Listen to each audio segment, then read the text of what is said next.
YouTube needs no introduction. I mean, come on, you're using it right now. But have you ever wondered how it started and how it became the multi-billion-dollar company that it is today? Well, I guess we'll have to find out. What's good, you guys? This is Market Live, and today we are going to talk about the history and success of one of the biggest online sites, YouTube. Before we start the video, I would just like you to do me a favor by just hitting that subscribe button and the bell notification down below to keep you updated on this channel. So without further ado, let's hop into it. Three guys, Chad Hurley, a designer, and John Karim and Steve Chen, two engineers, founded YouTube. At the time, they were all formally connected to PayPal and were all in their 20s. Even one of their first 20 workers, Chad Hurley, I think, contributed to the creation of the company's first logo. The fact that PayPal was sold to eBay for $1.5 billion in 2002 is what matters most in this situation though. They stayed in touch and remained friends for the following several years up until early 2005 when they had this revolutionary concept. Because the three of them were so closely involved and made a lot of money from that deal, they maintained in touch and remained friends at the time. Hurley and Chen claimed that they had recorded some footage at a dinner party but were unable to transmit the files because they were too large. This led them to believe that there ought to be a better way to distribute films online. Karim now asserts that he was one who thought of the concept and that the entire tale was made up. He noticed how challenging it was to find specific videos on the internet throughout the course of the preceding year. However, everyone agrees that the site's actual development was very much a team effort, regardless of where the initial idea originated. Chen and Karim were more concerned with the technical aspects and making everything work, whereas Hurley was more focused on the interface and overall aesthetic. They got their start in a garage, much like many other illustrious IT businesses, and they frequently used credit cards to pay their early bills. They believed that the site needed a purpose when it was first developed, such as a clear reason why users should contribute videos. Surprisingly, they decided to turn it into a dating website. Contrary to popular belief, hotornot.com was their largest influence at the time. Until that moment, the website's owners had always been responsible for providing the content, so John Karim was impressed by the idea. They therefore imagined a website based on the same idea where users could upload videos of themselves in an effort to interact with others. On April 23, 2005, the very first authorized YouTube video was posted. In front of the elephants at the San Diego Zoo, John Karim is shown in the photograph. It serves as proof that a film need not be elaborate, of the highest caliber, or even well thought out to be entertaining in some little manner. They made their beta version available to the public about a month later, and it gained popularity quite quickly.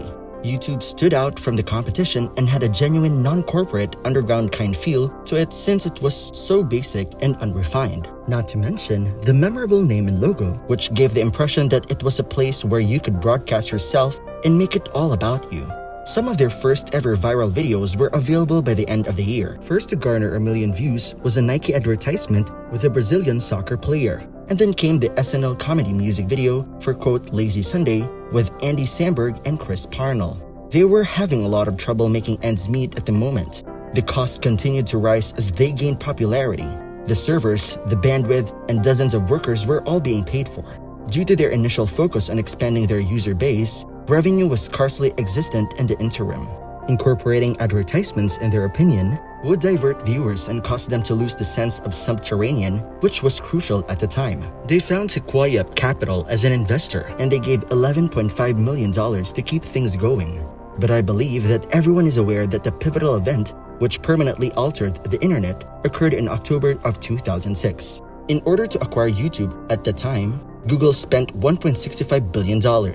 Their largest purchase up to that moment by a wide margin was that one. However, they managed to accomplish it without too much difficulty, in part because Google had paid for it with their own stock, which had increased significantly over the previous few years. Similar to the ideal puzzle pieces, Google and YouTube both have the component that the other required.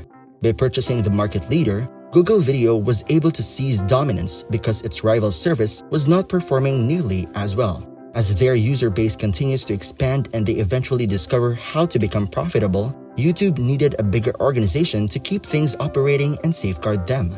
Mark Cuban, who used to operate internet radio site Broadcast.com and owns the Dallas Mavericks basketball franchise, was particularly outspoken about his worries, claiming that only a fool would acquire YouTube. It is undoubtedly a risk to pay $1.65 billion for a business that is less than 2 years old, barely profitable, and even subject to serious legal problems. Even nonetheless, Google set aside $200 million to cover any prospective legal expenses. Due to the fact that many of the copyright holders work with YouTube in various roles and that there is a system in place that allows them to lodge complaints and claim content, the problems had fortunately not been nearly as bad as first feared. After making that significant acquisition, YouTube started acquiring the rights to display external material on its site. They all reached agreements with big studios in April 2008 to stream their programming on YouTube. This appeared to be an effort to compete with Netflix and Hulu, which had just launched their streaming services. A few years later, they introduced a service where you could rent movies called YouTube Rentals. For around $50 million, they acquired the video maker Next New Networks in 2011. That was the company's first significant move away from licensing other people's content and toward content creation. Later on in the same year, they spent another $100 million on producing more original material, largely with celebrities from other media outlets. The second significant move was to further orient their partnership toward the YouTubers, who have already established content creators on YouTube. Every time you view an advertisement on YouTube, the money the advertiser paid for what advertisement is typically shared between you and the video's author. Because YouTube is used by both the creators and the advertiser to spread their content and attract customers, the relationship between the two parties is fruitful. The theory is that if the creators are compensated for their work, they will invest more effort into it, which will improve it and draw in more people. It's a wonderful cycle, but none of this existed before Google got involved. When watching a video, the viewer may occasionally see a banner ad, but the revenue was never shared with the producer. Only a few months had passed since Google had taken over when they launched the partnership program in 2007. It was really exclusive and you had to apply for it.